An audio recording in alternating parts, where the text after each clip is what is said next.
2000년 전 오늘 성경 강림의 약속을 믿고 기도에 전념했던 120문도들에게 성령님께서 임하여 오셨고, 그렇게 임하신 성령의 역사를 통해 역사상 최초의 예루살렘 교회가 세워졌습니다. 그래서 교회란 본질적으로 성령 강림으로 시작된 성령 공동체 이후 그 성령님의 역사가 떠나면 더 이상 참된 교회라고 말할 수 없습니다. 그런데 A.W. 토저라고 하는 분은 오늘날의 교회의 모습에 대하여 이렇게 지적하고 있습니다. 2000년 전 초대교회에서는 성령님이 일하지 않으시는 순간 하던 일의 95%가 중단될 것이고, 누구도 무엇이 잘못됐는지를 당장 알아챘을 것이지만, 오늘날 교회에서는 성령님의 몸을 빼셔도 우리가 하는 이 일의 95%는 계속될 것이고, 아무도 무슨 변화가 생겼는지를 눈치채지 못할 것입니다. 심각한 오늘 현대 교회의 문제점을 지적한 것입니다. 참으로 2000년 전 초대교회에서는 성령께서 친히 그리고 구체적으로 역사하셨습니다. 성령님의 감화와 감동, 그 역사하심이 없다면 아무도 아무 일도 할 수가 없었습니다.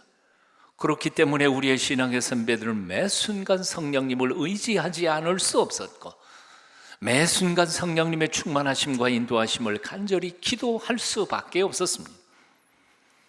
하지만 오늘날 교회들은 성령의 능력보다는 인간의 지식, 인간의 꾀, 인간의 노력과 힘을 더 의지하게 됐습니다. 오늘날 교회의 지도자들은 성령 충만을 간절히 갈망하지도 않고 매달려 기도하지도 않는 경향이 있습니다. 그래서 오늘의 교회들은 겉으로는 대단해 보이지만 실상은 실속 없는 속빛 강정처럼 거룩한 영적 파워들을 이뤄가고 있습니다. 대부분의 신앙인들은 그래서 경건의 모양은 있으나 그 능력은 부인하는 자들이 되고 말았습니다. 도대체 교회란 무엇입니까? 그리고 교회가 자랑해야 할 유일한 자랑거리는 무엇이 되어야만 합니까? 돈이 아닙니다. 그럴듯한 건물도 아닙니다. 모이는 사람들의 면면이라 정치적 영향력도 아닙니다. 교회의 자랑은 오직 경건의 능력이어야 합니다. 거룩한 성령의 역사하심입니다. 기도의 능력이요 말씀의 힘이요 말씀과 기도를 통해서 개인이 변화되고, 변화된 개인들을 통하여 가정들과 사회가 변화되어가는 기적의 삶을 교회는 자랑할 수 있어야 합니다. 독일 르벡 교회 낡은 벽 돌판에는 다음과 같은 말씀이 붙어 있다고 합니다.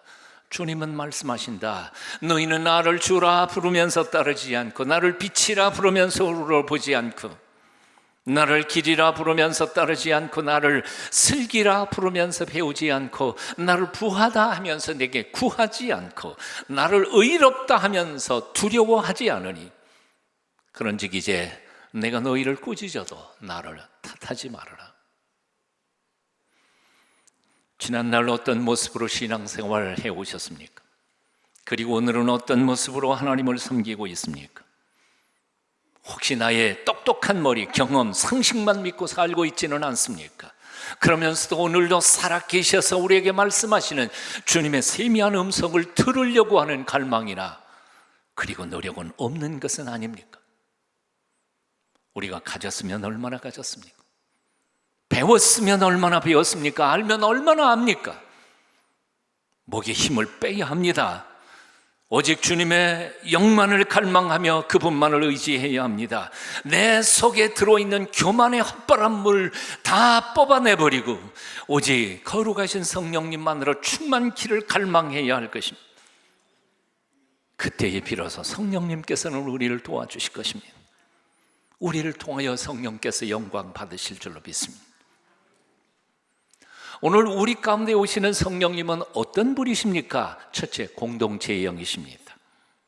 1절 말씀 읽어봅니다. 오순절날이 이름에 그들이 다 같이 한 곳에 모였더니, 그들이 다 같이 한 곳에 모였더니, 성령님은 하나님의 백성들이 다 같이 한 곳에 모일 때에 오시는 분이십니다.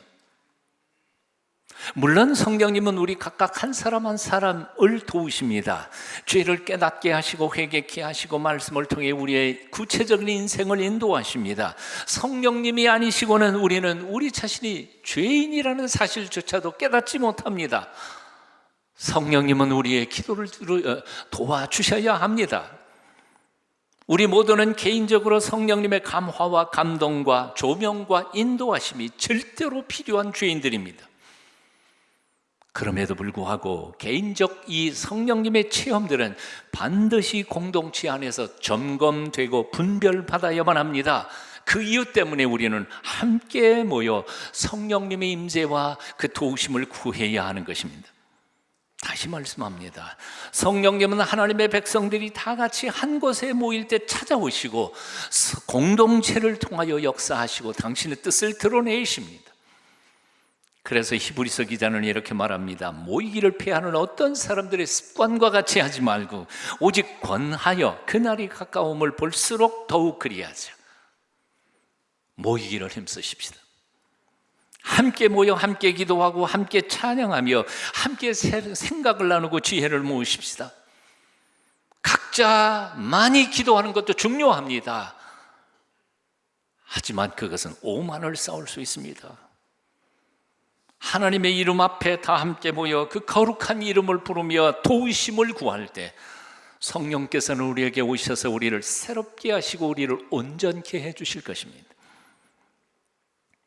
오늘 우리 가운데 오시는 성령님은 또한 두 번째로 소통의 영이십니다. 4절은 이렇게 말씀합니다. 그들이 다 성령이 충만함을 받고 성령이 말하게 하심을 따라 다른 언어들로 말하기를 시작하니라. 그들이 다 성령이 충만함을 받고 성령이 말하게 하심을 따라, 제 마음대로 말한 게 아니라 성령께서 말하게 하심을 따라 다른 언어들로 말하기를 시작했습니다.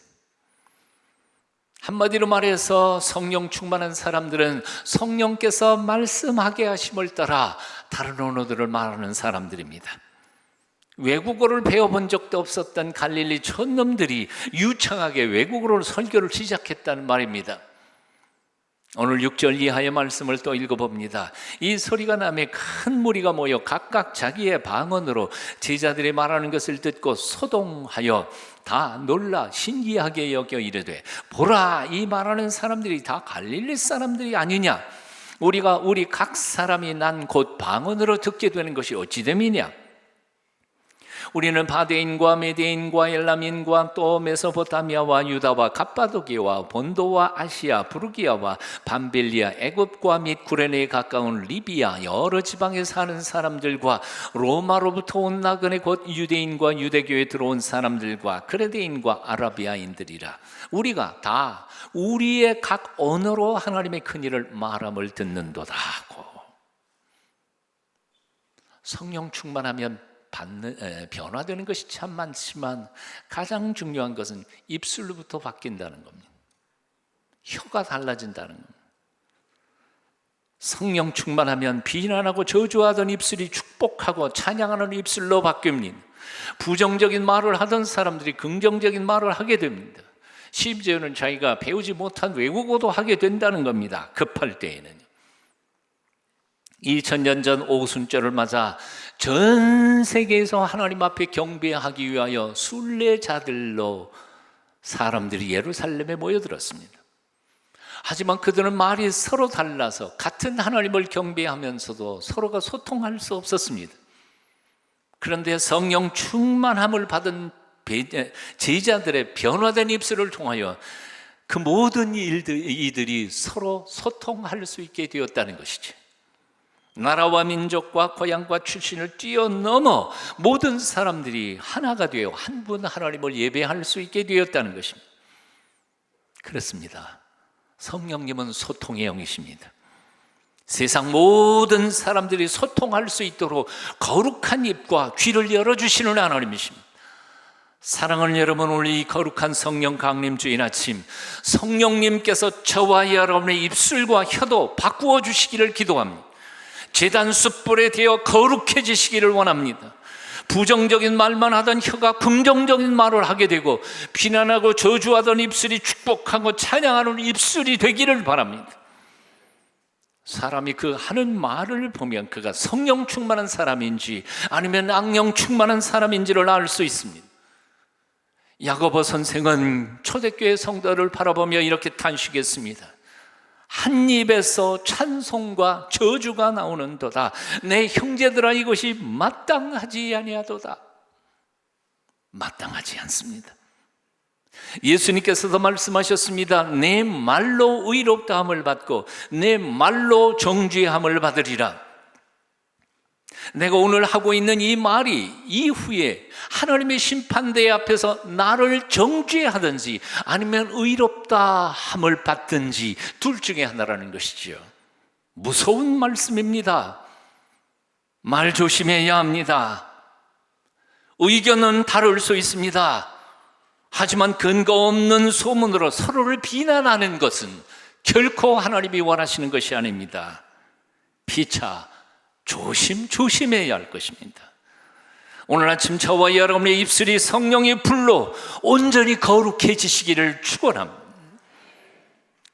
오늘 우리 가운데 오시는 성령님은 또한 환상과 꿈을 주시는 영이십니다. 17절 말씀 읽습니다. 하나님의 말씀하시기를 말세에 내가 내 영을 모든 육체에게 부어주리니 너희의 자녀들은 예언할 것이요 너희의 젊은이들은 환상을 보고 너희의 늙은이들은 꿈을 꾸리라. 자세히 보십시오. 하나님께서 당신의 영을 누구에게 부어주신다고 말씀했습니까? 누구입니까? 모든 육체입니다. 모든 육체입니다. 똑똑한 사람, 젊은 사람, 재주 좋은 사람에게만 주신다는 게 아닙니다. 조금 모자라도 괜찮습니다. 다 늙고 희망이 없어 보이는 노인에게도 마찬가지로 좋습니다. 재주 없는 사람도 괜찮습니다. 모든 육체라고 말씀했습니다. 오늘 예배에 참석하신 여러분 모두가 다 하나님의 영이 부어질 당사자들이라는 사실입니다. 아멘이십니까? 옆에 있는 사람 얼굴 쳐다보시면서 이렇게 확인시켜 드리십시오. 하나님은 당신에게도 당신의 영을 부어주신다 약속하셨습니다.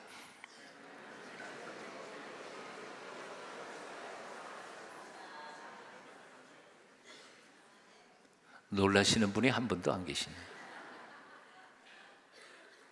정말이에요. 나 같은 것에게도 하나님이 영을 부어주시겠다고 약속하셨다고 말이에요.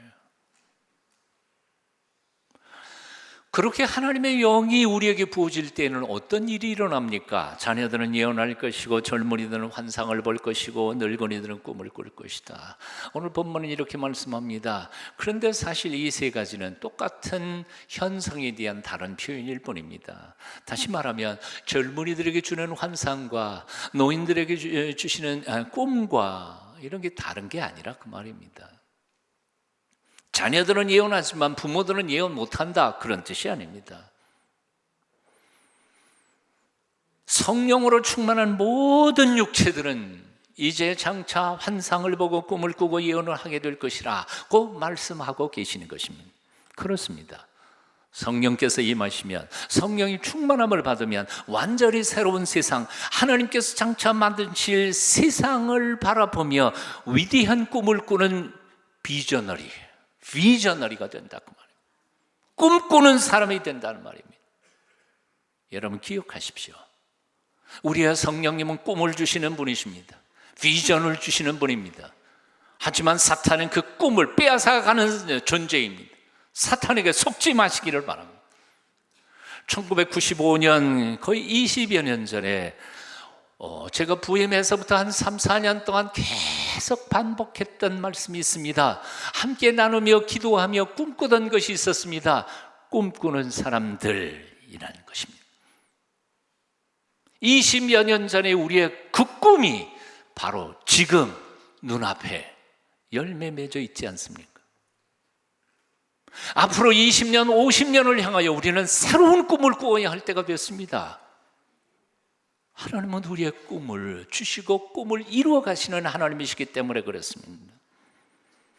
성령께서 주시는 위대한 환상과 꿈을 믿음으로 받고 그 꿈을 이루어 가시는 분들이 다 되시기를 축원합니다. 오늘 우리 가운데 오시는 성령님은 또한 네 번째로 변화의 영이십니다. 성령님은 우리들의 입술과 혀를 변화시켜서 새로운 언어, 새로운 삶을 살게 하시는 분이십니다. 그래서 성령 충만함 받는 사람들의 가장 중요한 특징은 변화입니다. 그것도 비상적 변화가 아니라 본질적 변화입니다. 속에서부터 변화되어 뒤집어져서 자신만 바뀌는 게 아니라 남을, 세상을 바꾸는 것입니다. 사람들과 세상을 바라보는 시선이 바뀌고 언어가 달라지고 삶이 달라지는 것입니다. 성령 충만 받기 전에는 세상 것이 최고처럼 보였지만 성령 충만을 받고 보면 별 볼일 없는 것으로 보입니다. 전에는 세상 사람들이 부러웠지만 이제는 하나도 부럽지 않습니다. 전에는 죽음이 무서웠지만 이제는 죽음이 영생으로 들어가는 문임을 알기에 죽음 앞에서도 담대해집니다. 전에는 성공만을 꿈꾸며 살았지만 이제는 실패해도 주님 안에서 그것은 성공일 수 있음을 믿습니다. 전에는 말이 부정적, 비판적이었지만 이제는 긍정적, 적극적으로 바뀌었습니다. 전에는 사랑하는 사람도 사랑하지 못했지만 성령 충만 받고 나면 미운 사람도 사랑할 수 있게 됩니다. 성령 받으면 남편도 다르게 보이고 아내도 다르게 보이고 부모와 자식이 다른 눈으로 보입니다. 왜? 하나님의 눈으로 볼 수 있게 되기 때문입니다. 믿으십니까? 그렇게 성령을 받아 새로운 시각, 새로운 언어, 새로운 삶의 스타일로 바뀐 사람들이 바로 초대교회 성도들이었고 그들이 세웠던 교회가 바로 초대교회였으며 그들이 그 성령의 능력으로 복음을 전하며 그 복음대로 구체적인 삶 속에서 살자 세상을 뒤집어 푼 겁니다. 로마 제국을 뒤집어 푼 겁니다. 32살의 조선 땅에 선교사로 온 무어 선교사님이 계십니다. 서울 곤당골에 교회를 세웠습니다. 교회 학교에 다니던 어린 꼬마 봉줄이라고 하는 아이, 아버지 이름도 없는 백정이었습니다. 그냥 박씨로 불렸습니다. 장티푸스에 걸려 죽음 직전에 에디슨이라고 하는 의료 선교사의 치료로 목숨을 다시 살게 되었습니다. 그리고는 곤당골 교인이 되어 교회에서 세례를 받아야 되는데 이름이 없으니까 교회에서 이름을 지어줍니다. 성춘이라는 이름입니다. 박성춘 씨입니다. 세례를 받았습니다. 그런데 문제가 생겼습니다. 교회에 나오는 양반들이 천한 백정놈하고 예배를 함께 드릴 수 없다고 교회를 뛰쳐나간 겁니다.